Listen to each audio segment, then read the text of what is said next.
யோ, என்ன விளையாட்டா இருக்கா? வந்ததுல இருந்து பாக்குறேன் தும்மிக்கிட்டே இருக்கா. வெங்கடாயகி வேண்டாம், பேசாமல் இரு. நீங்க சும்மா இருங்கக்கா. யோ, உன்னதான் சொல்றேன். ஏம்பா, நாட்டுல மனுஷன் தும்முனா கூடவா தப்பு? தும்முனா ஒண்ணு தப்பில்ல. ஆனா இங்க ஒருத்தி அழகா நடிச்சிட்டு இருக்கும்போது டிஸ்டர்ப் பண்ற மாதிரி தும்புறியே, அதுதான் தப்பு.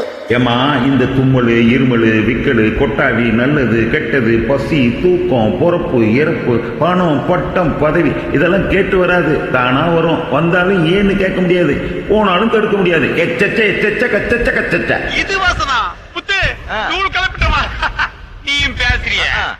யோ, தைரியமான ஆம்பளையா இருந்த மேடையில வந்து ஆடிப்படி நடிக்க சொல்லியே பாப்போம். என்ன முத்து, அந்த பொண்ணு அது மட்டும் பேசிட்டு இருக்கு, நீ பேசாம உட்கார்ந்திருக்க. மேடையில போய் கொஞ்சம் விளையாண்டு வாமா.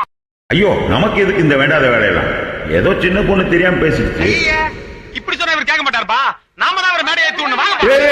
ஐயோ வேண்டாம் வேண்டாம், நான் சொல்றதை கேளுங்க. ஐயோ வேண்டாம், நான் சொல்றதை கேளுங்க.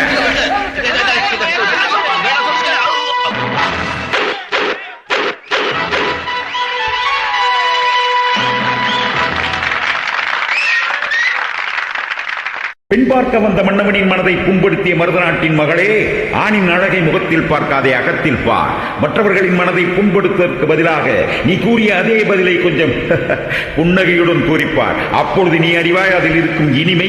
அவைதான் உன்னுடைய பிறந்த நாட்டிற்கும் பிறந்த வீட்டிற்கும் பெருமை. பார்த்தாயா தமிழ் மொழியின் அருமை? வீம்பாக பேசாதே, வீணாகி விடுவாய்.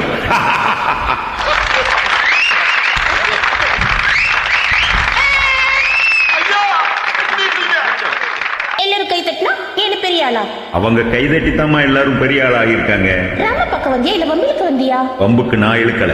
என்ன திமிரா? எனக்கு இல்ல. என்ன எனக்கா? அப்படின்னு நான் சொல்லல. யோ, நீ உன் மனசுல என்னத்த நினைச்சிட்டு இருக்க? பொதுவாக எம் மனசு தங்கம், ஒரு போட்டின்னு வந்து விட்டா சிங்கம்.